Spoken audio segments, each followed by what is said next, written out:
अस्सलाम वालेकुम and welcome to जोर का जोड़। आई होप आप लोग खैरियत से होंगे and today is the super Sunday for Pakistan super league season 8 double headers. ये पहला डबल हेडर है पाकिस्तान सुपर लीग सीजन 8 का और इस वक्त एक मज़ेदार मुकाबला जारी है। दो ज़बरदस्त टीम्स के अगेंस्ट, एक तरफ मुल्तान सुल्तान है, दूसरी तरफ इस्लामाबाद यूनाइटेड है। मुल्तान में ये मुकाबला इस वक्त जारी है और उसकी अपडेट तो हम आपको देंगे। साथ ही साथ कल हुआ एक और मैच और पता नहीं क्या करना पड़ेगा कराची किंग्स को जीतने के लिए, क्या करें वो कि कराची किंग्स जो है वो जीतना शुरू हो जाए। सो बात करेंगे कल के मैच के हवाले से, अभी जो मैच चल रहा है करंटली, और उसके बाद फिर कराची में होगा मुकाबला दी आर्क राइवल्स। अब तो बहुत सारे राइवल्स हो गए वैसे, कराची किंग्स वर्सेस लाहौर कलंदर्स, उसके हवाले से भी बात होगी। मैं हूं सवेरा पाशा और मेरे साथ मौजूद हैं अदील अजहर। अस्सलाम वालेकुम एंड गुड इवनिंग आप सबको। सवेरा ने पूछा कि क्या करना पड़ेगा कराची किंग्स को जिताने के लिए। अब मेरा ख्याल से अब तो कोई वजीफे वगैरह कोई हो, तावीज़ वगैरह कुछ लाएं, बिकॉज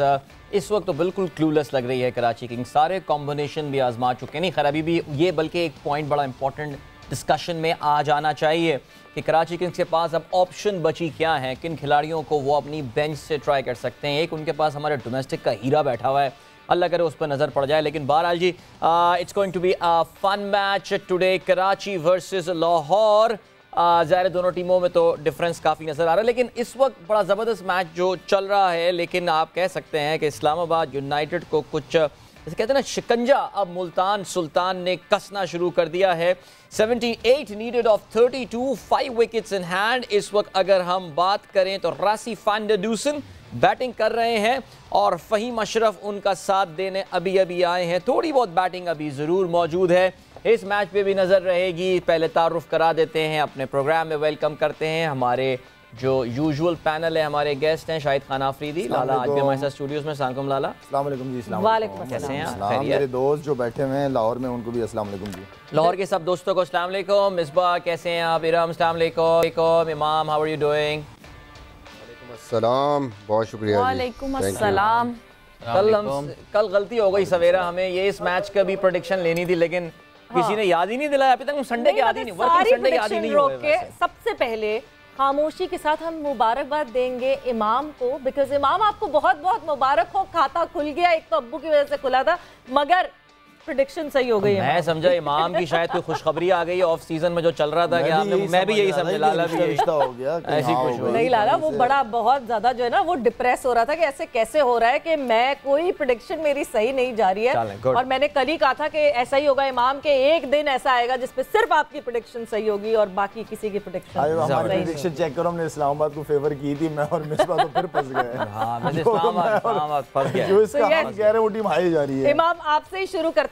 सबसे पहले तो कल कोयटा ग्लैडिएटर्स की मुबारकबाद आपको उनके जीतने की।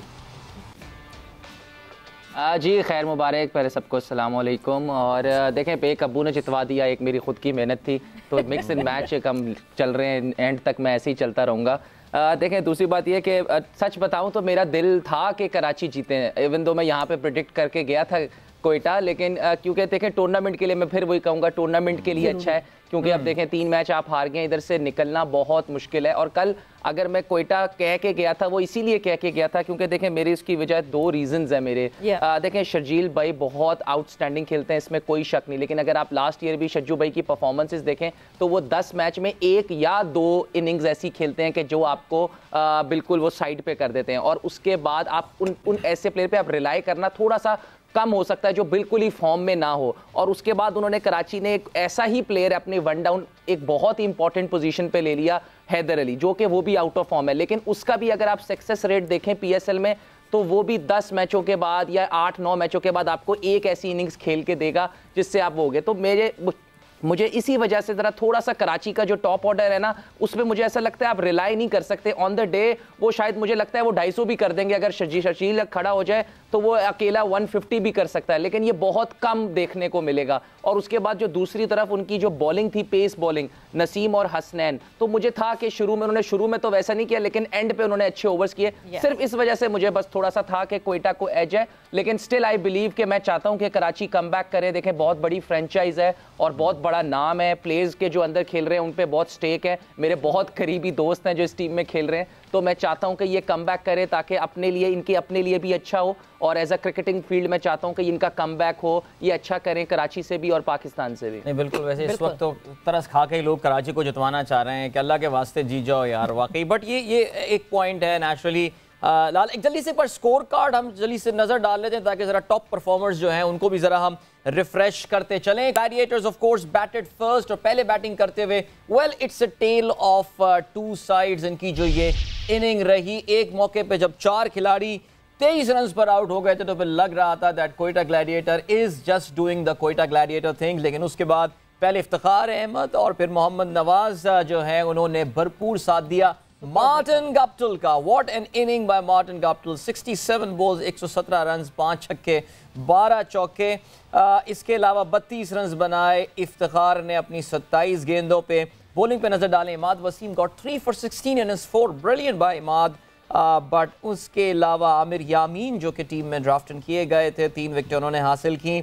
लेकिन if you look at Aamir, 4 over 23 run, Lala बहुत बिहेवियर उनका बड़ा इंप्रूव नजर आ रहा था, इस पे हम बात करते हैं बिल्कुल इंशाल्लाह बिल्कुल।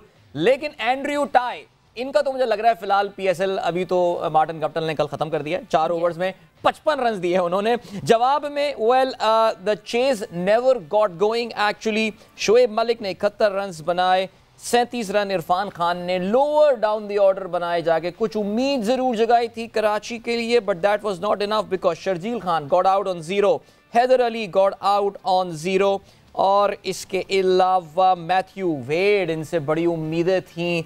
15 गेंदों पर 19 गेंदों पे ये 15 रन बना सके। हसनैन गॉट 2 विकेट्स, नसीम नवाज कैस गॉट 1।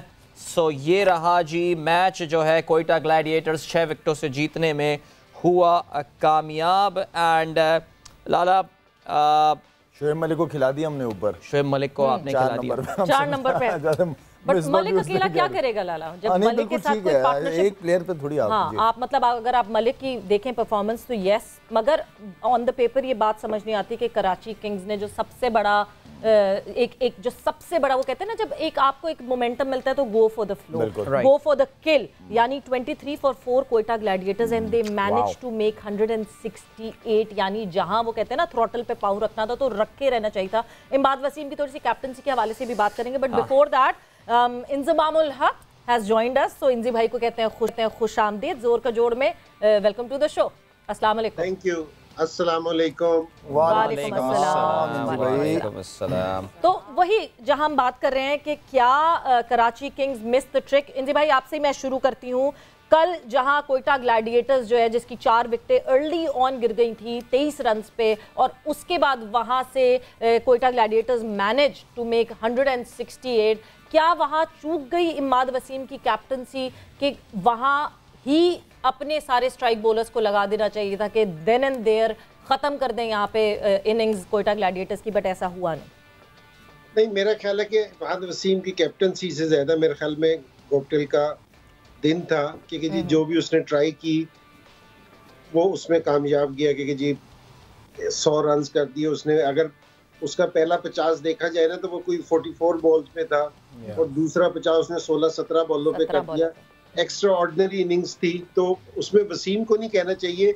लेकिन मैं कराची की जो परफॉर्मेंस है, जिस तरह अभी मलिक की भी हो रही थी बात, दूसरों की भी हो रही थी, परफॉर्मेंस है ना, मलिक बहुत अच्छा खेल रहा है, क्योंकि जी मेरे ख्याल में इस टाइम दुनिया में सारों से T20 का सबसे एक्सपीरियंस प्लेयर होगा। लेकिन आपको अपनी परफॉर्मेंस है ना विनिंग स्टैंड पे लेके जानी पड़ेगी, कि जब तक आपकी जो उनकी परफॉर्मेंस है वो, मेरे ख्याल में मलिक जितनी एफर्ट लगा रहा है 5% उसको एफर्ट और लगानी चाहिए, ताकि उसकी परफॉर्मेंस जिस तरह जल्मी के खिलाफ भी, जिस तरह इमाद और मलिक इनिंग्स खेले थे, उसमें मेरे ख्याल में थोड़ी सी और एफर्ट होनी चाहिए थी, ताकि टीम विनिंग स्टैंड की तरफ जाती। तो परफॉर्मेंस ये है कि मेरा ख्याल में इंडिविजुअल परफॉर्मेंस कराची की तरफ से बहुत ज्यादा हो रही है, लेकिन वो बिल्कुल फिनिशिंग एंड पे नहीं लेके जा रही, क्योंकि जी उसको खत्म नहीं कर रही मैच को। तो मेरे ख्याल में क्योंकि जी कराची, क्योंकि हम सारों ने कल कहा था कि जी कराची को जीतना चाहिए और हमारी सारों की सिम्पथीज कराची के साथ थी, तो मेरे ख्याल में कि जो लड़के परफॉर्मेंस दे रहे हैं उनको थोड़ी सी एफर्ट और लगानी चाहिए। जो लोग आउट हो गए हैं ना, और उनको कभी भी हम उसको ब्लेम नहीं करते, लेकिन जो विकेट पे मौजूद है तो ये उसकी रिस्पॉन्सिबिलिटी है कि जी उस दिन अगर वो विकेट पे मौजूद है तो फिर ये कि जी वो उसको फाइनल स्टेज तक लेके जाए। तो मेरी सोच यही है कि जी कि मलिक और उसको थोड़ी सी एफर्ट और देनी चाहिए और जितवा सकते थे। बिल्कुल सिंपैथीज देखिए, मैंने बताया ना तरस खा रहे हैं आप सब कराची के ऊपर, वो वक्त आ गया ऑलरेडी और आज ज़ाहिर है बड़ा इंपॉर्टेंट और बहुत सख्त टीम के साथ मैच होने वाला है। और मिसबा, अब एक टीम जो 3 मैचेस खेल चुकी हो, 3 डिफरेंट किस्म के कॉम्बिनेशंस उन्होंने ट्राई किए हो, हमें ये भी पता है 4 खिलाड़ी चेंज हुए, फिर दूसरे मैच में 2 खिलाड़ी और चेंज हुए। अब वो वक्त आ गया है कि जब ज़ाहिर है लोग एक सवाल पूछने लगते हैं कि did they get their draft wrong, क्या उनसे खिलाड़ियों को ड्राफ्ट करते हुए या पिक करते हुए गलती हुई थी? मिसबा, आपका क्या डायग्नोसिस है अब तक कराची की परफॉर्मेंस का? देखिए, जाहिर है जब आप हारते हैं तो बहुत सारी चीज़ें जो है वो क्वेश्चन मार्क्स बहुत सारे लग जाते हैं उस टीम पे। टीम को तो आप छोड़ दें, बात की बात है, कराची जो फील्डिंग कर रही है वो ऐसे लग रहा है आंखों में पट्टियां बांध के फील्डिंग कर रहे हैं। मतलब कल के मैच में भी गुप्टिल का कैच जो शर्जील ने छोड़ा है, और ऐसे कैच आप छोड़ेंगे सेट बैट्समैन के, और उसके बाद उसने जो डिफरेंस क्रिएट किया है, और एक नहीं चौके इतने छोड़े हैं जो सीधे बिल्कुल हाथों वाले चौके, और एंड पे मार्जिन ऑफ जो डिफीट है वो कितना कम है कि आप बिल्कुल करीब आके, नो डाउट कि ये स्कोर चेज करना चाहिए था कराची को, लेकिन क्रिकेट में एक रन भी अगर आप खाम खा कर कराते हैं ना तो वो आपके गले पड़ जाता है। तो कराची तो थोक के हिसाब से करा रही है स्कोर, मतलब चांस दे रहे हैं, वह वापस आ जाओ अगली टीम को, मिस फील्डिंग्स भी कर रहे हैं, कैच भी ड्रॉप कर रहे हैं, और फिर बॉलिंग जिस किस्म की एंड्रयू टाई ने पिछले मैच में की और कल की, वो तो बिल्कुल समझ में नहीं थी कि मतलब आप बिल्कुल बना के मुंह पे बॉल दे रहे हैं और आराम से जैसे थ्रो डाउन्स हो रहे हैं। तो वो मुझे लग रहा है कि ये ज़रूर कराची का इस टाइम पे मसला है। एक तरफ से आमिर करते हैं एंड के ओवर, दूसरी तरफ से उनके पास कोई ऐसा बॉलर नहीं है एंड के क्रूशल 3-4 ओवर करने वाला कि जहाँ पे वो आके बचा सके। 30 का ओवर अगर एक लग जाएगा तो फिर एक T20 मैच में पीछे कुछ नहीं रह जाता, और स्पेशली ऐसा बैट्समैन उसने बिल्कुल ही एक साइड पे कर दिया वहाँ से मैच को। तो आई थिंक काफ़ी चीज़ें, और एक और जो इस टाइम कराची के लिए प्रॉब्लम हो रही है मैथ्यू वेड की हो रही है कि आप थोड़ा सा ड्राफ्ट में आप ये ज़रूर मिस्टेक कर गए हैं कि आपने कंडीशंस को देखना चाहिए कि एंड्रयू टाई की अगर परफॉर्मेंस है और वो डेथ बॉलिंग करता है वहाँ पे करता है तो वो बेसिकली क्या करता है, शॉर्ट ऑफ लेंथ बॉल ज़्यादा करता है। यहाँ की कंडीशंस में वो शायद उसको उतना सपोर्ट उसको नहीं मिल रही, उस बॉल को इजी पेस पिचे हैं तो ज़्यादा हिटें लग रही हैं। इसी तरह मैथ्यू वेड भी, कराची की जो पिच है वहाँ पे बाउंस उस तरह नहीं है, थोड़ा स्किटी टाइप की पिच होती है स्पेशली अंडर लाइट्स, उसको भी प्रॉब्लम हो रही है खेलते हुए, ऑलमोस्ट रन बॉल खेल रहा है। और कल के मैच में भी मेरे ख्याल में वो जो बीच का वो टाइम वो खेल के गया है उसकी वजह से प्रेशर बहुत ज़्यादा बिल्ड हो गया कराची पे और बड़ी मुश्किल हुई उनको वो चेज़ करने में। यहाँ पे सरफराज को क्रेडिट थोड़ा सा ज़रूर देना चाहिए। आई थिंक उसने बहुत अच्छे तरीके से अपने बॉलर्स को जो है वो यूटिलाइज़ किया, जिस तरीके से उनको डिफरेंट सेट नहीं होने देने दिया किसी भी बैट्समैन को, और जैसे माद को आउट किया या मलिक को, बिल्कुल उनको पता था, बिल्कुल विड्थ नहीं दे रहे थे हमाद को जो बाउंसर पे जिस तरीके से आउट कराया। तो आई थिंक एग्जीक्यूट अच्छे किए प्लान्स, और बॉलर्स को बॉलिंग चेंजेस बड़ी ज़बरदस्त थी। तो आई थिंक सारे फैक्टर्स ने कंट्रीब्यूट किया और कराची को जो है वो मैच जो एंड पे कराची नहीं जीत सकी।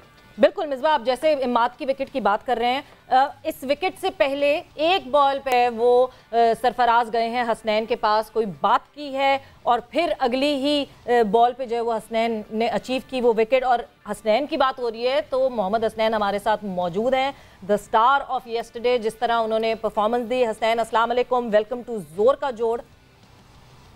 वालेकुम अस्सलाम, थैंक यू।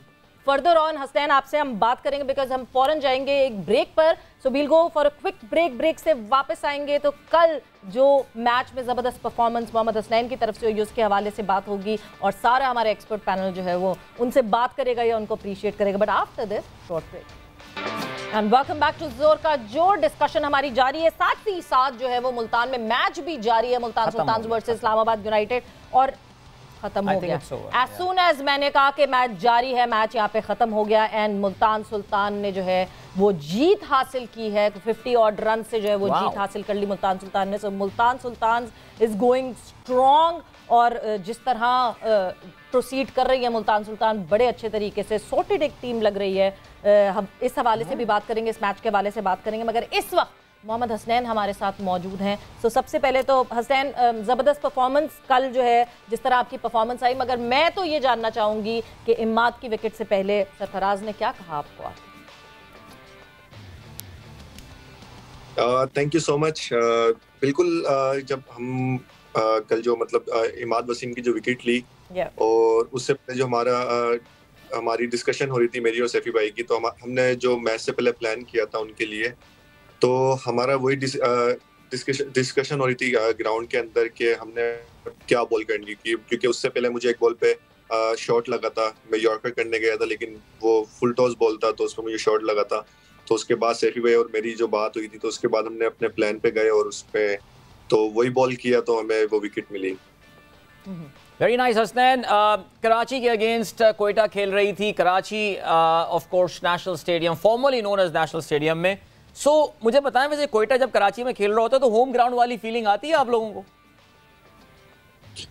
बिल्कुल। देखें ज़्यादातर मतलब जो हमारे लोकल प्लेयर्स हैं सारे कराची से बिलोंग करते हैं, तो बिल्कुल वही फील आता है क्योंकि कराची में काफ़ी टाइम से खेल रहे हैं और हम जितनी भी क्रिकेट खेलते हैं तो कराची में काफ़ी मैचेस खेलते हैं डोमेस्टिक के, तो बिल्कुल एक होम ग्राउंड वाली फीलिंग आती है और बिल्कुल ऐसा ही क्राउड भी आता है, काफ़ी कोयटा को लोग सपोर्ट करने आते हैं कराची में, तो मतलब एक बिल्कुल होम ग्राउंड वाली फीलिंग आती है वहाँ। Very good. हसनैन हमारे साथ इस वक्त मौजूद हैं शाहिद खान आफरीदी, इंजमाम उल हक मौजूद हैं, मिसबा उल हक मौजूद हैं, इमाम उल हक मौजूद हैं, नीरम जावेद मौजूद हैं। सो अब मैं इन लोगों की तरफ जो है वो थ्रो करती हूँ कि ये आपसे कोई सवाल पूछना चाहें या कोई बात करना चाहें। Hasnain very well done. कल की बॉलिंग बहुत अच्छी थी और मेरी तो ये ख्वाहिश है क्योंकि आप अच्छे तगड़े यंग बॉलर हो और पेस है आपके पास, जितना विकेट टू विकेट आप बॉल करोगे उतना आप बैट्समैन के लिए मुश्किलात पैदा करेंगे।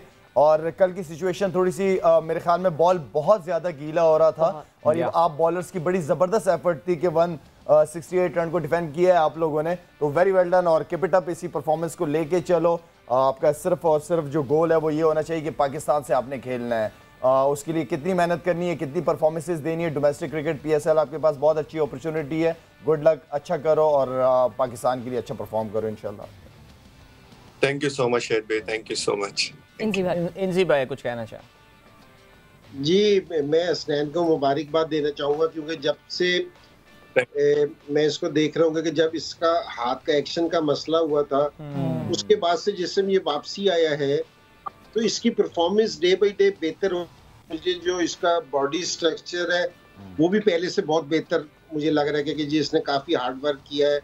जिस तरह बिग बैश में भी और दूसरी लीग में भी इसकी परफॉर्मेंस अच्छी थी, तो ये बड़ा अच्छा साइन है कि जो हमारे फास्ट बॉलर्स हैं, यंग फास्ट बॉलर्स हैं और वो हार्ड वर्क भी कर रहे हैं, मेहनत भी कर रहे हैं और उनकी परफॉर्मेंस भी बेहतर होती जा रही है। और स्पेशली अगर कल के मैच में देखा जाए ना, एक ख़ास बात ये थी कि हसनैन की बॉलिंग में कि हसनैन है ना पुराने बॉल के साथ आया। इसने शुरू में पहले 7 से 8 ओवर में बॉलिंग नहीं की, बाद में आगे इसने अपने ओवर किए कि यानी कि ये प्लान के साथ खेल रहे थे और अब ये पुराना बॉल भी करने लग गया। वरना यूजली ये नए बॉल से ज़्यादा क्योंकि जी तेज़ है तो नए बॉल से करता था, पुराने बॉल से भी कर रहा है, बड़ा अच्छा है। तो मैं ज़रूर इससे पूछूंगा कि इसने और अच्छी बॉलिंग कर रहा है, पहले से बहुत अच्छी, इसकी लाइन लेंथ बहुत अच्छी है कि इसने क्या ऐसा कि जी फर्स्ट क्लास ज़्यादा खेली है, क्या ट्रेनिंग बहुत ख़ास की है कि जी ये अच्छा लग रहा है पहले से ओवरऑल मुझे ना सारी चीज़ों में। जी बिल्कुल। मैं अभी रिसेंटली डोमेस्टिक खेल रहा था नेशनल वनडे कप, तो उसमें 10 ओवर करना पड़ते थे और हर सिचुएशन पे बॉल करना पड़ता है। लाइक न्यू बॉल भी कर रहा था और फिर बीच में आके फिर लास्ट में डेथ बॉलिंग कर रहा था, तो वहाँ पर काफ़ी कुछ सीखने के लिए मिला वनडे कप में।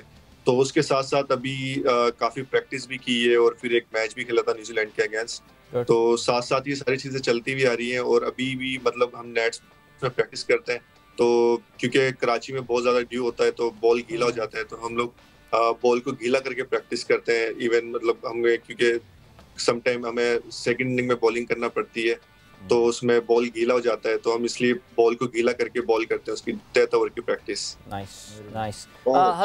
हसनैन, हाँ बिल्कुल हम लाहौर में जाते हैं, लेकिन यहाँ पे एक सवाल जो मेरे जहन में आया, बिकॉज पिछले पीएसएल के स्टार्ट होते ही बहुत बड़ी खबर थी हसनैन, आपका एक्शन रिपोर्ट होना, आप कोयटा के स्क्वाड से चले गए थे, कोयटा के स्क्वाड की पूरी की जो उनका मेकअप था, वो पूरे कॉम्पोजिशन जो था वो, इसकी एक इमोशनल कॉस्ट भी थी। हसनैन, अब जब दोबारा आप कोयटा के यूनिफॉर्म पहन के एक बार फिर से पीएसएल में खेलने आए, मैदान में उतरे, कुछ अपने जज्बात हमारे साथ शेयर करें। एक मौके पे कभी लगा था कि यार ये मेरे करियर के साथ एक बड़ा नुकसान हो गया और शायद मैं दोबारा ना खेल पाऊं? क्या क्या सोच थी आपकी उस वक्त? बिल्कुल डिसअपॉइंट तो था खुद से, क्योंकि एकदम सारी क्रिकेट खेलता खेलता और एकदम मैं मतलब पीएसएल से बाहर हो जाना, बैन लग जाना, तो उस टाइम काफी मुश्किलात तो आई, लेकिन मैंने गिव अप नहीं किया। मैंने कहा कि मैंने इस चीज को क्लियर करके आना है और जल्द से जल्द मैं इस चीज को क्लियर कर दूंगा। तो सेल्फ बिलीफ था मुझे खुद पे, और मैं इसी यकीन के साथ अपनी मेहनत करता रहा, प्रैक्टिस करता रहा, हार्ड वर्क किया मैंने, और अल्हम्दुलिल्लाह मैं जल्दी 3-4 महीने के अंदर वापस कम बैक कर गया। और फिर उसके बाद जैसे कम बैक किया तो मैं लीग खेल रहा था, लीग के दौरान ही मुझे एशिया कप के लिए कॉल आ गई, तो वो मुझे एक अपॉर्चुनिटी मिली कम बैक करने की, तो उसके साथ साथ मुझे मतलब बहुत जल्दी वापस कम बैक करने का मौका मिल गया। ग्रेट जी मिसबा, अगर आप हसनैन से कोई बात करना चाहें। जी मेरे ख्याल में सबसे पहले तो मुबारक हो कोयटा को मैच जीतने पे, और स्पेशली मैं कहूँगा सेकंड लास्ट ओवर किया कल हसनैन ने, that was a special effort at that time, क्योंकि मेरे ख्याल में अगर 7-8 रन और हो जाते तो मुश्किल हो जाता है इनके लिए। बड़ा ज़बरदस्त ओवर था। ओवरऑल आई थिंक हम हमेशा बात करते हैं कि पिछले काफ़ी सालों से ऐसी सिचुएशन रही है कि हसनैन अभी लंबी क्रिकेट नहीं खेल पाया, स्पेशली फ़र्स्ट क्लास क्रिकेट में इसके मैचेस उस तरह नहीं हैं, जो कि मैं चाहूँगा कि हसनैन खेले रेड बॉल क्रिकेट में भी उस तरीके से कोशिश करे कि सीज़न के दौरान या अगर काउंटी से कहीं ना कहीं इसको चांस मिले, क्योंकि मुझे लगता है कि ये रेड बॉल में भी अगर ये सीज़न खेलेगा तो पाकिस्तान के लिए, पाकिस्तान को बॉलर्स चाहिए, और ये एक मुझे चीज़ नज़र आती है कि जो अभी बेहतर हो सकती है, और हसनैन की ओवरऑल उससे बहुत बेहतर हो सकती है। वाइट बॉल में जी बहुत ज़बरदस्त। Misbah thank you. हमें एक शॉर्ट ब्रेक की जाने बढ़ना है, लेकिन Hasnain thank you so much and good luck to you for the rest of PSL. आपने हमें टाइम, हसनैन के साथ गुफ्तगू आपने सुनी, मुख्तसर हमारे लेजेंड प्लेयर्स की भी आपने कमेंट सुने। इस वक्त हम एक ब्रेक की जाने बढ़ रहे हैं, मिलते हैं शॉर्ट ब्रेक के बाद। Don't go anywhere and keep watching जोर का जोड़।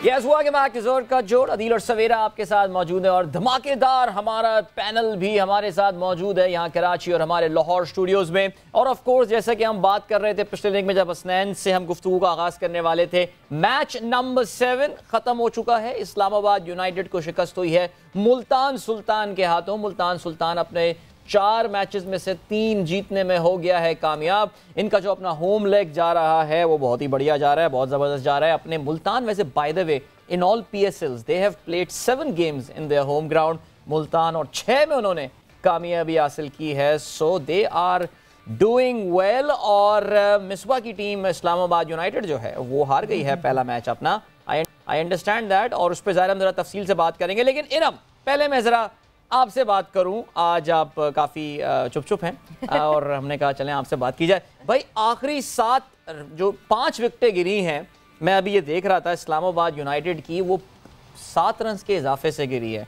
एहसानुल्लाह ने विकेटें हासिल की हैं 2, माशाल्लाह he is unstoppable. Abbas Afridi ने 4 खिलाड़ियों को आउट किया। ज़बरदस्त परफॉर्मेंस मुल्तान सुल्तान की, एंड ऐसा लग रहा है Iram that Multan Sultan is turning out to be the team to beat in this tournament. जी हाँ बिल्कुल। सबसे पहले तो मेरी खामोशी का ये मसला है कि कराची जो है वो कल हार गया, तो मैं काफ़ी चाहती थी कि वो जीत जाए, तो लेकिन 1-2 कह लें मिस्टेक हो गई। जो सेकंड लास्ट ओवर में मुझे लगता है 170 ये स्कोर आराम से हो सकता है, लेकिन जो सेकंड लास्ट ओवर में 3 डॉट्स हुए, मुझे उससे बहुत कंसर्न है। वो बहुत ज़्यादा मुझे लगता है कराची को महंगा पड़ गया।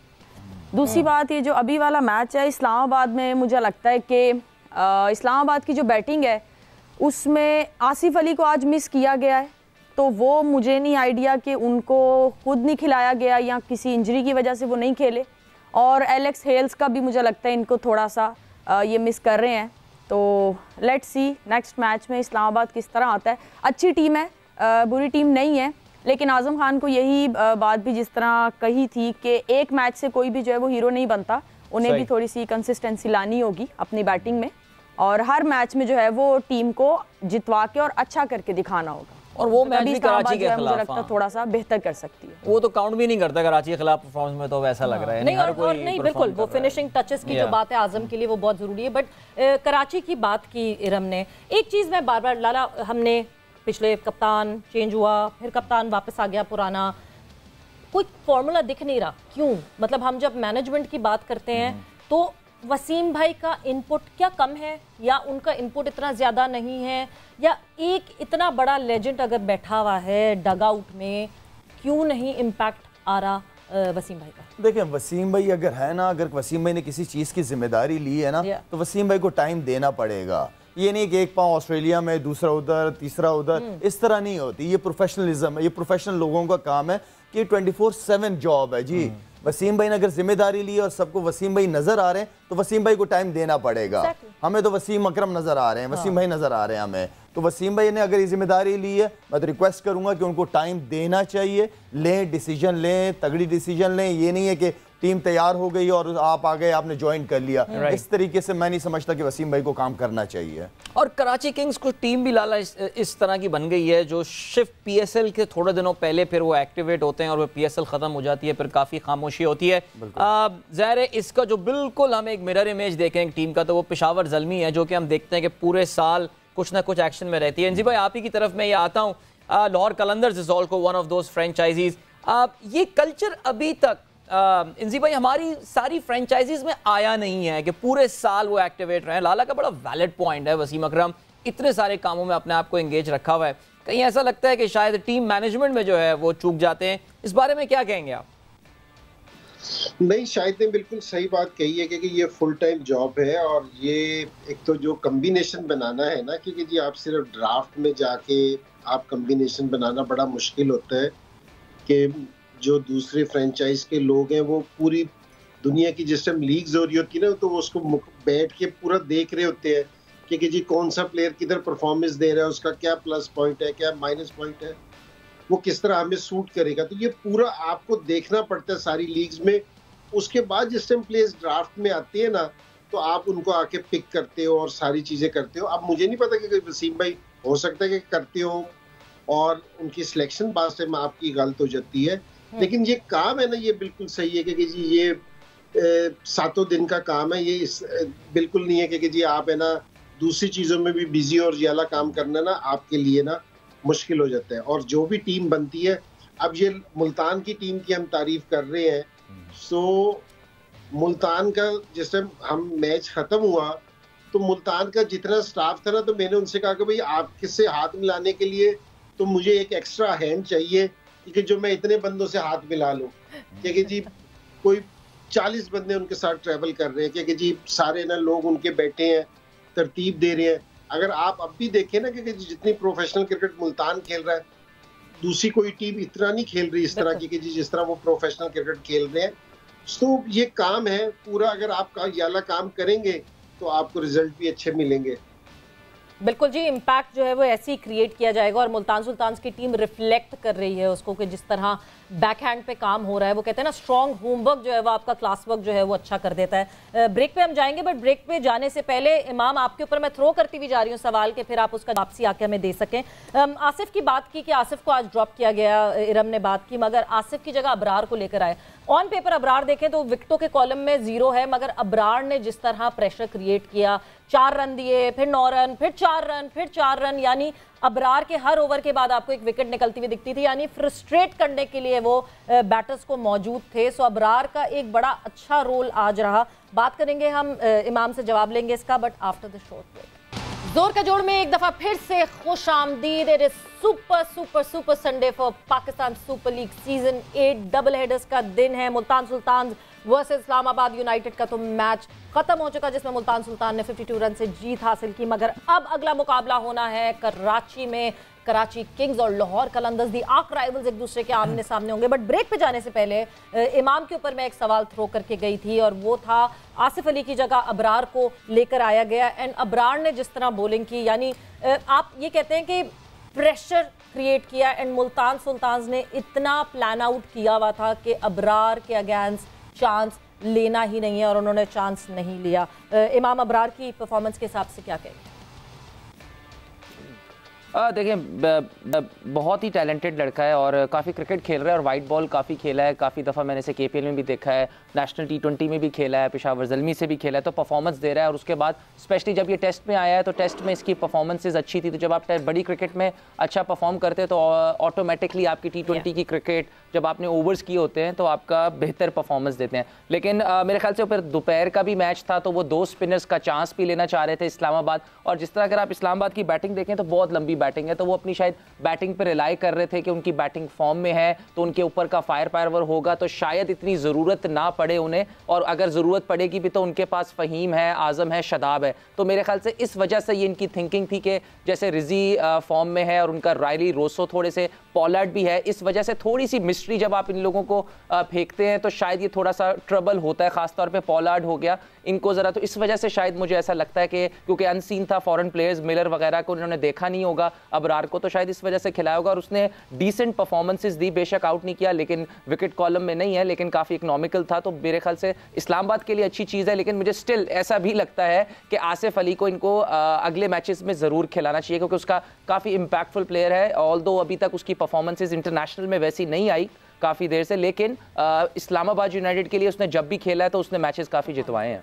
एब्सोल्युटली जी, बहुत इकोनॉमिकल बॉलिंग रही अबरार की, 4 ओवर्स में 21 रन दिए and he bowled 11 dots as well. और हम जानते हैं कि जी डॉट बॉल की क्या वैल्यू होती है T20 क्रिकेट में। पॉइंट्स टेबल अपडेटेड हमारे पास आ गया है, जरा इस पे एक बार नजर डाल लेते हैं, आगे अपने डिस्कशन को हम लेकर चलेंगे। Of course and as we said earlier, इस वक्त जो अर्ली ट्रेंड सेटर बना है, पेस सेटर बना है, मुल्तान सुल्तान अपने 4 में से 3 मैचेस जीत कर 1 मैच हारे हैं, 6 पॉइंट्स, 2.1 नेट रन रेट भी बहुत ही शानदार। लाहौर कलंदर्स वेल अभी 1 मैच खेले हैं, 2 पॉइंट्स हैं। इस्लामाबाद यूनाइटेड के भी 2 पॉइंट्स, कोयटा ग्लैडिएटर, पेशावर ज़ल्मी सब 2-2 पॉइंट्स, और कहीं नीचे बॉटम पे खामोशी के साथ बैठा हुआ है कराची किंग्स। ज़ाहिर है कराची किंग्स पे तफसील से ज़रा और बात करेंगे, मैच को प्रीव्यू भी करेंगे, थोड़ी देर में टॉस भी होने वाला है। मिसबा के पास आते हैं। मिसबा, हमने जब इस्लामाबाद यूनाइटेड पहले शो में बात की थी, हमने उनकी गेम स्ट्रैटेजी, गेम प्लान की बात की थी। एक बहुत ही high risk high return game खेलते हैं, अग्रेसिव बैट्समैन है उनकी टीम में।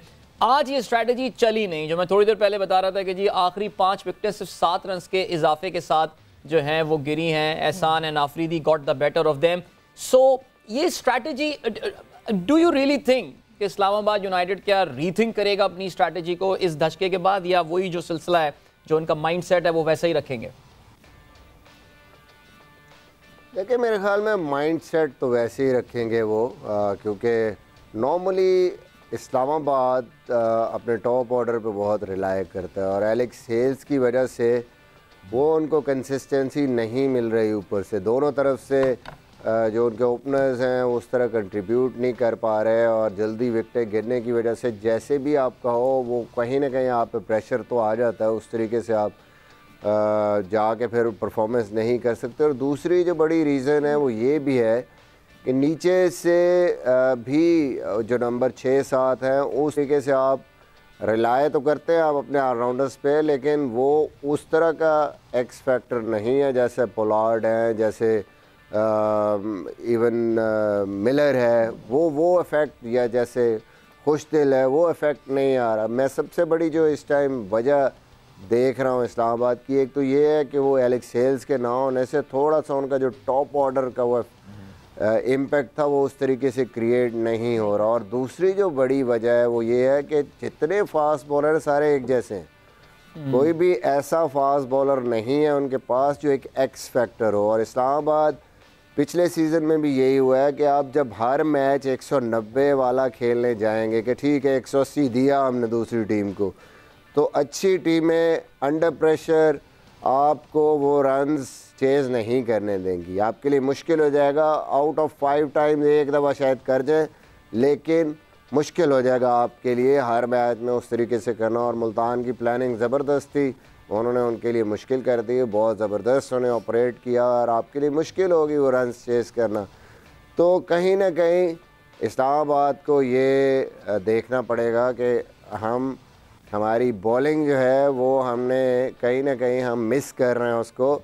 एटलीस्ट हमारे पास ऐसी बॉलिंग होनी चाहिए कि हाँ 170 भी होगा तो हम डिफेंड कर सकते हैं।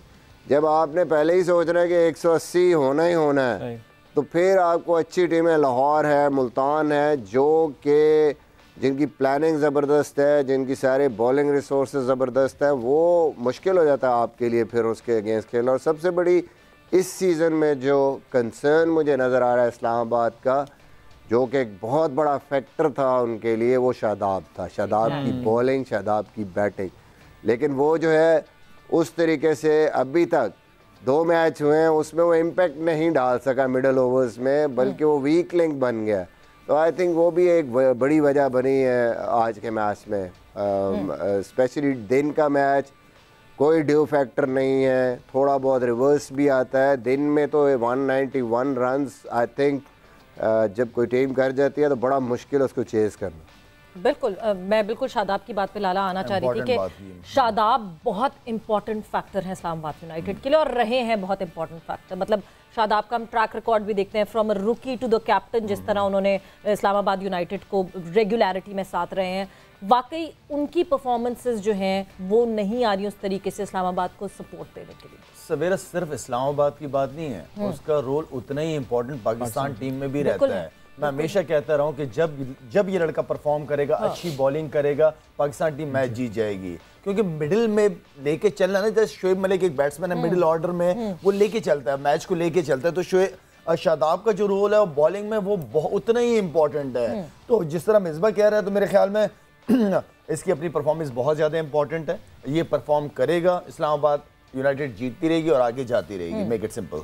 बिल्कुल। सो परफॉर्मेंस शादाब की बहुत जरूरी है। हम अगले और मेरा ये ख्याल है जी, शुरू हुआ है, इंशाल्लाह आएगा, रिदम पकड़ेगा एक आधा मैच इंशाल्लाह। बिल्कुल जी, अभी बहुत टूर्नामेंट पड़ा है जी, बहुत टूर्नामेंट पड़ा है, भी पता है कि इंपॉर्टेंट है उसकी परफॉर्मेंस। एब्सोल्यूट जी। इसकी जो परफॉर्मेंस है ना मिडिल की, अगर मुल्तान की आज की भी परफॉर्मेंस देखी जाए ना, इस्लामाबाद पहले 10 ओवर तक बिल्कुल ठीक था। 10 ओवर में उनके 88 रन थे और 1 आउट था।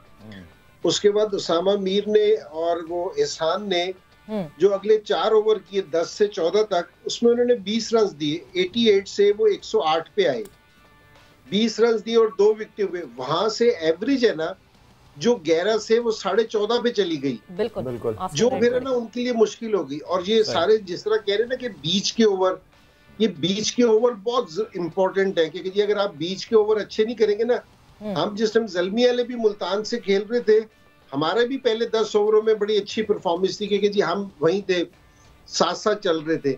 लेकिन अगले जो उनसे 4 ओवर थे, हम उसमें वाला इम्पैक्ट नहीं डाल सके जिसकी हमें जरूरत थी। कि उसामा ने उधर भी बहुत अच्छी बॉलिंग की, मिडिल में आके अच्छी बॉलिंग की, तो हमारी भी एवरेज है ना 14 क्रॉस कर गई, तो फिर मुश्किल हो जाता है।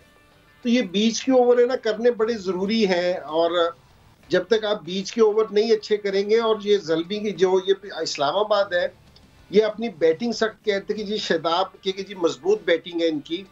शादाब देखिए आप है ना इसको एडवांटेज लें, इसको प्रॉपर बैट्समैन ना कहें कि जी ये एक आपको मिल सकता है कि जी एडवांटेज मिल सकता है कि ये बीच में जाके अच्छा खेल सकता है। लेकिन आप 6ठे नंबर पे से एज ए बैट्समैन कंसीडर करेंगे तो शादाब पे ना प्रेशर आ जाएगा, तो इसका वाला इम्पैक्ट नहीं रहेगा। तो मेरे ख्याल में आज है ना इस्लामाबाद एक बैट्समैन से शॉर्ट थी, या आप उसको कह लें कि जी एलेक्स हेल्स को कह लें या आसिफ अली को कह लें। लेकिन एक जगह मुझे ऐसा लगा कि जिस तरह इनकी बैटिंग शॉर्ट थी कि 5वें नंबर पे आजम, 6 पे शादाब और 7 पे फ़हीम, मेरे ख्याल में कोई मजबूत आपको नहीं लग रहा था ये वाला एंड, क्योंकि जी कोई बहुत मजबूत है कि जो फिनिश कर देगा मैच को।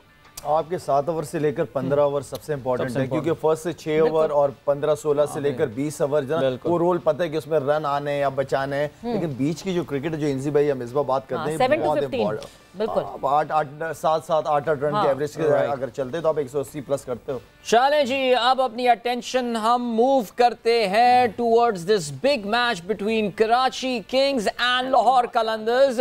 आर्च राइवल ये लफ्ज आज सवेरा ने काफी यूज किया है। सबसे पहले देखें इनका जरा हेड टू हेड हम देख लें, और इसमें एक बड़ी अनयूजुअल सी बात आपको नजर आएगी कि Karachi Kings has actually dominated over Lahore Qalandars. अब तक जो 15 मैचेस खेले हैं उसमें 9 में कराची कामयाब हुआ है, 5 में लाहौर की टीम जीती है। And I can tell you honestly speaking, statistically speaking, Karachi kings का जो सबसे बेस्ट रिकॉर्ड है against any franchise that is against Lahore Qalandars. So आज यानी आई मीन इससे अच्छा मौका नहीं मिल सकता था कराची को अगर इस अपने टूर्नामेंट को जो है वो नई जिंदगी देनी है। बल्कि पिछले साल अगर आपको याद हो कराची किंग्स 10 में से 9 मैचेस जो है वो हारा था, 1 मैच जीता था, और 1 मैच किससे जीता था? लाहौर कलंदर्स से। बिल्कुल। So this is the match today, and ऐसा करते हैं कि इससे पहले हम मजीद बात करें, प्रेडिक्शंस ले लें हम। बिल्कुल। सो टाइम फॉर प्रेडिक्शंस।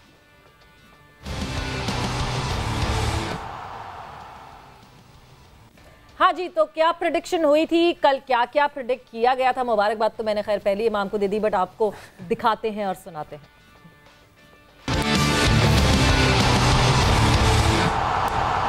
क्या लगता है कौन सी टीम आज बाजी ले जाएगी इंसी भाई? मेरी ख्वाहिश है कि कराची आज मैच जीते। ठीक है जी। लाला आपकी टीम? मैं भी कराची के साथ। कराची। हाँ, मैं हमदर्दियाँ मेरी। मिसबा की भरपूर फरमाइश पे इमाम पहले आप बताएं कौन सी टीम आपकी? जी मैं कोयटा को जितवाना चाहूंगा आज। कोयटा को कराची पिक करनी थी, अब कराची थप्पा लग गया पूरा। चले जी। Iram your team? कराची, मैंने तो लिखा भी हुआ है। जरा मुशी भाई से भी जान लेते हैं। कोटा ग्लेडिएटर के चांसेस ज्यादा हैं।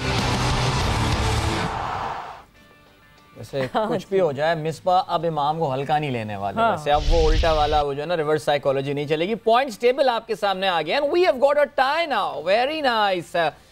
Misbah is making up for क्या हो गया लाला? लाला हैरान, मैं किस तरह जीरो पे बैठा हूँ। पॉइंट लाला का वो जो एक पॉइंट वीटो पावर वाला यार वो point once and for all decide कर लें वो पॉइंट है या नहीं है। वाकई मगर इमाम मुबारक हो आपको कि पूरे पैनल ने जो है वो कराची किंग्स चूज किया था और आपने जो है वो कोयटा ग्लैडिएटर्स चूज किया था। तो यस, इमाम को जो है वो आज जीत मिली। मगर अब फिर से वक्त आ गया है लाला से हमने जीतने वाली टीम का पूछना है।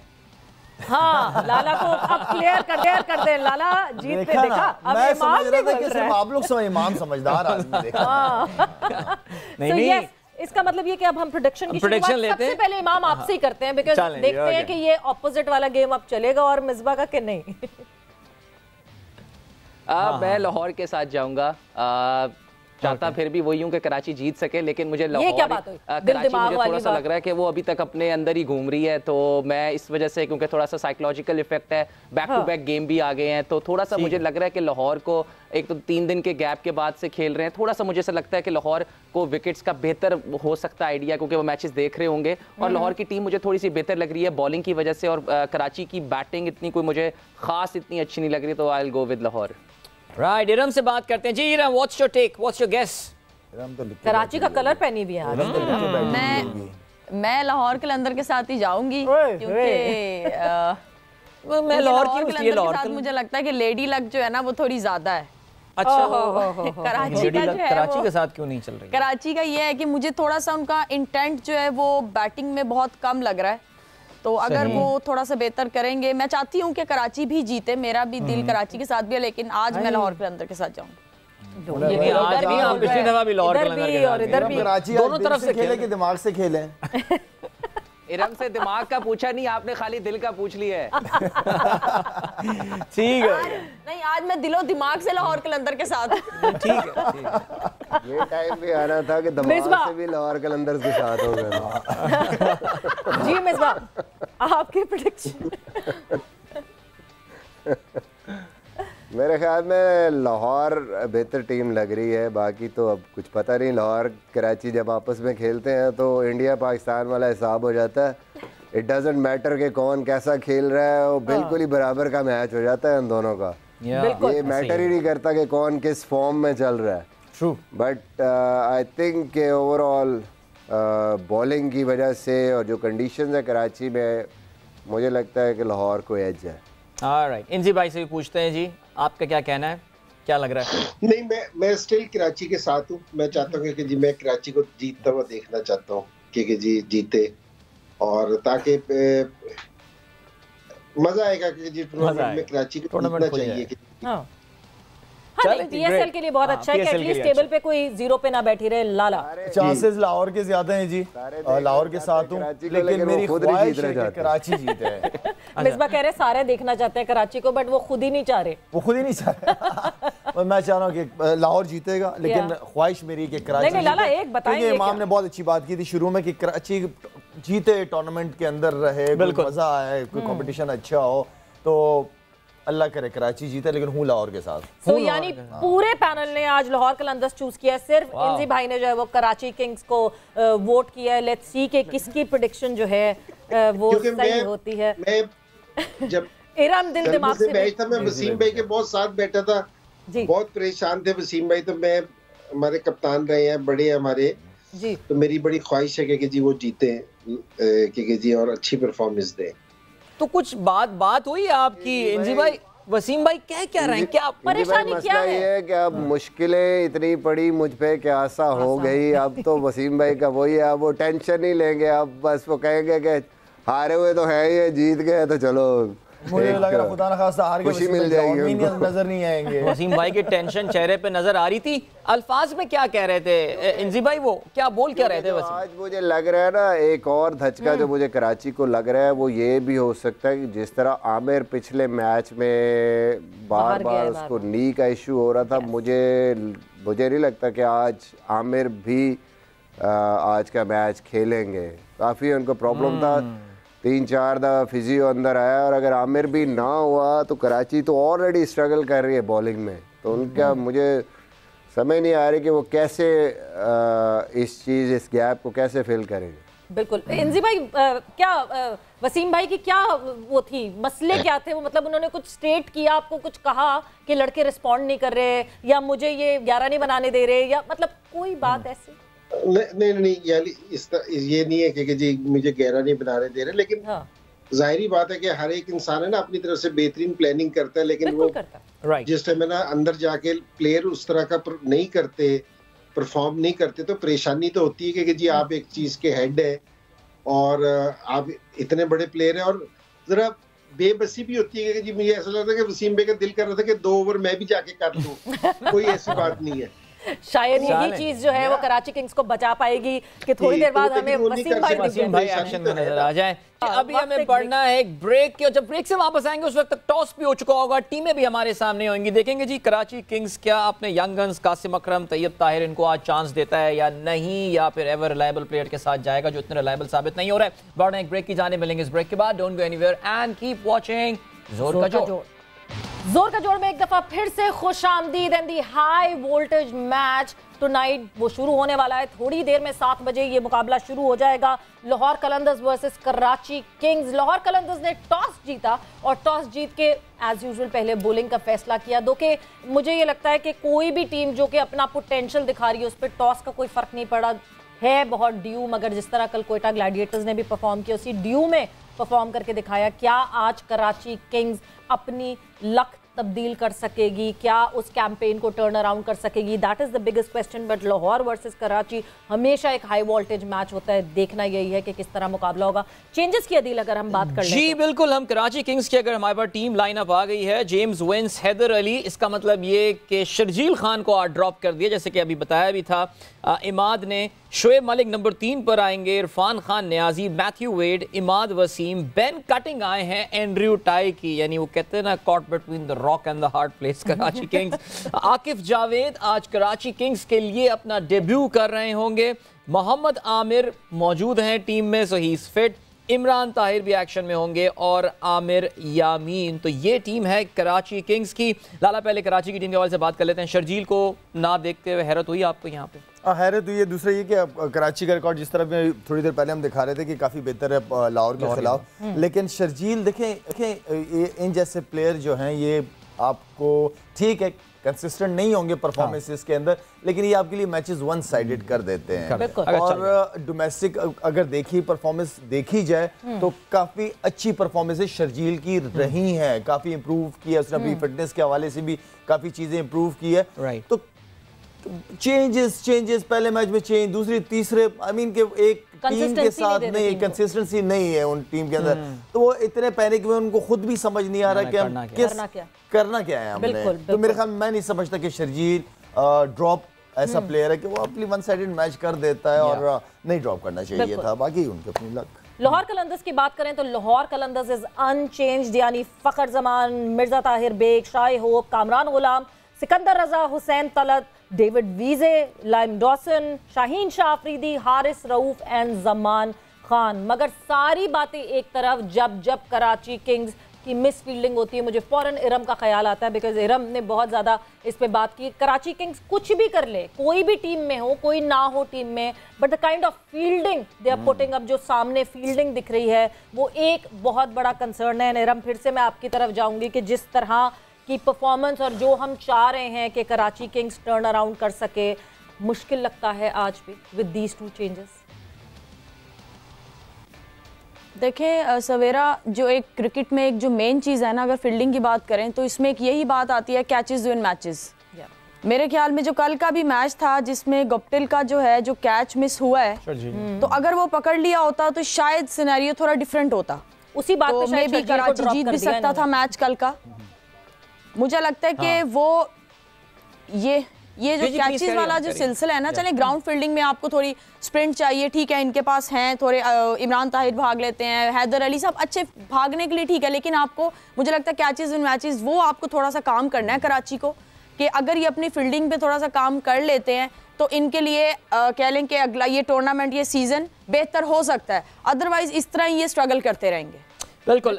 मिसबा, बात करें अगर हम कराची के स्क्वाड के हवाले से, ऑफ कोर्स शर्जील की तो हमने बात की, मैं आपका भी पर्सपेक्टिव इस पर लेना चाहूँगा, लेकिन मैं ब्रेक पे जाने से पहले जिक्र कर रहा था कि हमारा जो डोमेस्टिक T20 टूर्नामेंट हुआ था, नेशनल T20, उसके जो थर्ड हाईएस्ट स्कोरर थे तैयब ताहिर, बहुत अच्छा प्रॉमिसिंग टैलेंट है, उनको अभी तक कराची किंग्स मौका नहीं दे रहा, इनके पास कासिम अकरम जैसा बडिंग टैलेंट है, वो भी जगह नहीं बना पा रहे हैं। क्या कहेंगे कराची की टीम सिलेक्शन के हवाले से? Of course Aqib Javed Islamabad United में भी खेल चुके हैं, आई एम श्योर आप भी जानते होंगे उनको एज अ प्लेयर, सो क्या कहेंगे सिलेक्शन पे मिसबा? देखिए, मसला ये है कि अब जब आप स्क्वाड में प्लेयर विदाउट 11 ज़हन में रखे हुए पिक करते हैं कि आपकी वो 11 में कहाँ फिट इन होंगे, तो फिर आपको ड्यूरिंग द टूर्नामेंट ये प्रॉब्लम्स होते हैं। जैसे मैथ्यू वेड, अभी तक हम डिटर्मिन नहीं कर पाए कराची वाले कि मैथ्यू वेड को कहाँ खिलाना है, एज अ फिनिशर खिलाना है, मिडल में खिलाना है, या आज वो ओपन करेंगे शर्जील की जगह। और शर्जील को आपने सोचा था कि वो एक मेन प्लेयर होगा आपका पावर प्ले में, और सडनली प्रेशर जब आप पे बिल्ड हुआ है तो शर्जील जो है वो टीम से बाहर हो गया। लाला की बात बिल्कुल ठीक है, पहला सीज़न इस्लामाबाद से शर्जील ने पूरे टूर्नामेंट में कुछ नहीं किया था आखिर में, लेकिन उसको खिलाते रहे और नॉकआउट स्टेज का जब मैच आया ज़ल्मी के अगेंस्ट, उसने ऐसा 100 किया कि वो सेमीफाइनल था, वो उसने एक साइड पे कर दिया। तो आपने जब टीम पिक करनी है बेसिकली, तो उस टाइम आपने 11 ज़हन में रखने हैं, और फिर 11 के बाद बैकअप हर प्लेयर का सोच के रखना है कि अगर ये नहीं होगा तो इसकी जगह बैकअप में कौन होगा। अब तैयब ताहिर मिडिल ऑर्डर में खेलता है, कासिम अकरम मेरे ख्याल में ज़्यादा सूटेड है वनडे क्रिकेट के लिए। T20 क्रिकेट में उसकी बैटिंग और बॉलिंग की वजह से वो उस तरीके से वो लंबा 50 ओवर या लंबा जो गेम है 4 दिन की, उसमें वो ज़्यादा बेहतर प्लेयर है। तो वो बस खाना पूरियाँ कई दफ़ा हो जाती हैं और आप वो प्लेयर कहीं यूटिलाइज़ ही नहीं कर पाते। उसकी जगह आप नीचे देखते को प्लेयर या विकेट कीपर एक ऐसा कोई रखते आप अपनी टीम में कि आप लोकल विकेट कीपर की तरफ कहीं जा सकते। अब उसकी वजह से कराची फंसी है और ज़्यादा बॉलिंग की वजह से फंसी है। आकिफ की भी जो सिलेक्शन है, आकिफ अच्छी पेस से बॉल करता है, नया गेंद अच्छा स्विंग करता है, लेकिन वो भी बाद में स्ट्रगल करता है। जो कराची को प्रॉब्लम हो रही है ना कि डेथ की बॉलिंग, उसको अभी तक वो उस तरह की डेवलप नहीं कर सका कि यॉर्कर्स एंड में क्या करेगा, वो उससे एंड के ओवर्स नहीं होते। तो मसला ये है कि आमिर अमीन भी नया बॉल करेगा, आकिफ भी नया बॉल करेगा, इमाद भी नया बॉल करेगा, मिडल में ठीक है स्पिनर कर लेंगे, एंड पे आमिर अगर करते हैं तो उनके साथ कौन करेगा? तो ये थोड़ा सा कंसर्न है कराची के लिए कि अभी तक थोड़े से उनकी जो पोजीशंस हैं वो उस तरीके से सही जगह फिल इन नहीं है अपने राइट प्लेयर्स के साथ। बिल्कुल थॉट प्रोसेस का बहुत फुकदान दिख रहा है, जिसकी वजह से पता नहीं चलता कि कौन सा प्लेयर कहाँ, सब एक ही तरह के, एक मोनोटोनस, जिस तरह आपने कहा सिलेक्शन की बात हो रही है वो उस तरह दिख रहा है। इमाम, जहां हम प्लेइंग 11 देखते हैं उससे तो देखने से ये बिल्कुल अंदाजा हो रहा है कि ओपन करते हुए नहीं दिखेंगे। विंस और हैदर अली जो है वो एज ओपनिंग पेयर आज हमें खेलता हुआ दिखेगा। मगर वक्त अभी एक ब्रेक का हुआ, ब्रेक पर जा रहे हैं, ब्रेक से वापस आते हैं तो डिस्कशन को यहीं से आगे बढ़ाएंगे। Yes, welcome back. एक बार फिर से आपको खुशामदीद कहते हैं। जोर का जोड़, और जी तफसीलात आपको पता चल गई होंगी। Karachi versus Lahore, the match will be on. अगले सिर्फ 13 मिनट में इस मैच का आगाज होने वाला है। हम टीमों के बारे में तफसील से बात करते हैं। वैसे यहाँ पे आपको ये भी अपडेट चलें कि पाकिस्तान की खवातीन की टीम जो है वो भी इस वक्त वर्ल्ड कप में एक्शन में है। राइट नाउ वेस्ट इंडीज के खिलाफ इनका एक मस्ट विन गेम चल रहा है। वेस्ट इंडीज पहले बैटिंग कर रहा है, टॉस जीत के 11.3 ओवर्स में 70 रन बना लिए हैं। एक खिलाड़ी वेस्ट इंडीज का आउट हुआ है। So this could be challenging. Iram, आपसे पूछते हैं ना, इरम कैसा लग रहा है? 70 रन बना लिए हैं वेस्ट इंडीज ने, एक आउट हुआ है, 12वें ओवर का खेल चल रहा है। रन रेट तो कंट्रोल में है लेकिन विकेटें हैं वेस्ट इंडीज के पास।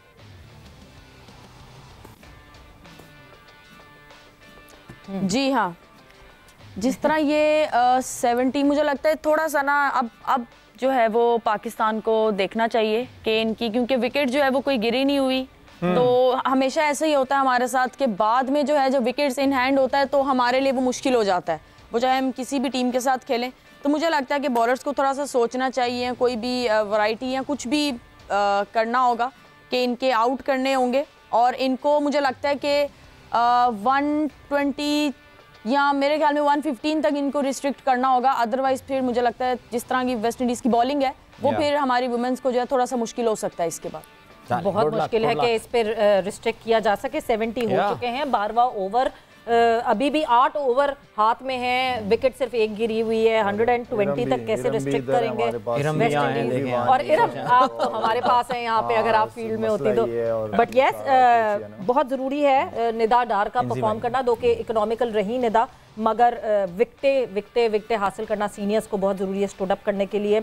ब्रेक पे जाने से पहले इमाम, आपसे मैं पूछ रही थी कि जो कॉम्बिनेशन है, ओपनिंग कॉम्बिनेशन, वो बड़ा डिफरेंट इस वक्त लग रहा है, क्योंकि हमें मैथ्यू वेड ओपन करते हुए नहीं दिखेंगे, विंस के साथ हैदर अली दिख रहे हैं जो शीट है इनकी उस पर।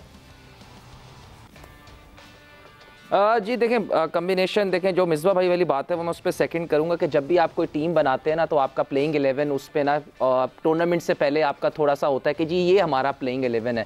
तो देखें, बिल्कुल अगर आप लास्ट ईयर की परफॉर्मेंस देखें तो शर्जील की परफॉर्मेंसेस इतनी अच्छी थी नहीं, कोई 8 के 9 मैचों में, लेकिन उसने एक मैच में 100 कर दिया था। तो आपको देखें, जब आप सपोर्ट करते हैं उसको, लास्ट ईयर भी आपने सपोर्ट किया और बैक किया, तो मेरे ख्याल से इट्स वेरी टू अर्ली कि आपने उसको 3 मैचेस के बाद ही आपने उसको ड्रॉप कर दिया। मुझे ऐसा लगता है एक से दो मैचेस और आपको शर्जील को देने चाहिए थे। और मुझे ऐसा लगता है कि आप कह रही हैं कि मैथ्यू वेड के साथ हैदर अली ओपन करेंगे, मुझे ऐसा लगता है मैथ्यू वेड के साथ विंस ही ओपन करेंगे and then Haider Ali and then Shoaib भाई आएंगे। और देखिए, जैसे मैंने आपको कहा, सिर्फ इसी वजह से मैं लाहौर को सपोर्ट कर रहा हूं क्योंकि मुझे ऐसा लग रहा है इनकी आपस में ही जो है, इनको समझ नहीं आ रही कि करना क्या, और थोड़ा सा पैनिक बटन दब गया है, जिस वजह से इनका जो है मैथ्यू वेड का समझ नहीं आ रहा कहाँ खिलाना है। इनके पास बॉलर शॉट है, तो थोड़ा सा इनका कॉम्बिनेशन में आपस में ही थोड़ा सा इनको समझ नहीं आ रही कि कैसे मैच जीतना है। और प्लस मुझे ऐसा लगता है कि थोड़ा सा साइकोलॉजिकल इफेक्ट इनको पड़ा है कि इनको बाबर को ये ज़रूर याद कर रहे होंगे। देखें, जब आपके पास एक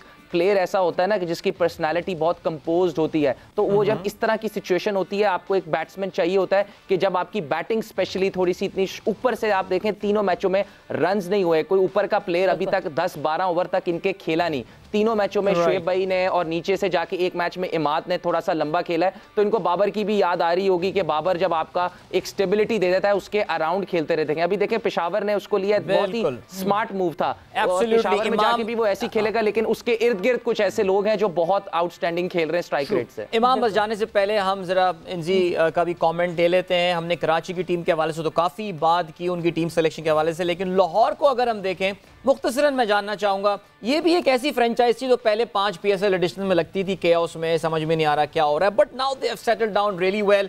नौजवान कप्तान शाहीन शाह अफरीदी, इंजी भाई, कितना आप उनकी कैप्टनसी को का किरदार है जो लाहौर कलंदर्स को इस तरह सेटल डाउन करने में और एक बड़ी ज़बरदस्त टीम में कन्वर्ट करने में? देखिए, अगर शाहीन की कैप्टनसी की बात की जाए तो जिस तरह उसने पिछले साल कैप्टनसी की थी, तो मेरे ख्याल में मुझे नहीं, उसने सारों को हैरान कर दिया था कि जी कोई लड़का पहली दफ़ा कैप्टनसी करके और इतना अच्छी कैप्टनसी करे, और जो वो प्रेशर वाली सिचुएशन थी ना, उसमें भी वो कहीं पैनिक नज़र नहीं आया। तो ये बड़ी ज़बरदस्त चीज़ थी उसकी। और मैं पिछले मैच भी जिस टाइम मुल्तान से था, जिस टाइम ये अपना स्कोर डिफेंड कर रहे थे कि 10 ओवरों में ना 90 रन हो गए थे, तो और उनकी है ना एक विकेट गिरी थी, नहीं कोई विकेट भी नहीं गिरी थी।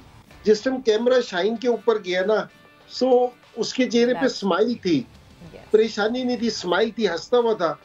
तो जो कैप्टन का जो याला जेस्चर होता है ना, तो ये पूरी टीम में ट्रैवल करता है कि जी कप्तान की बॉडी लैंग्वेज कैसी है।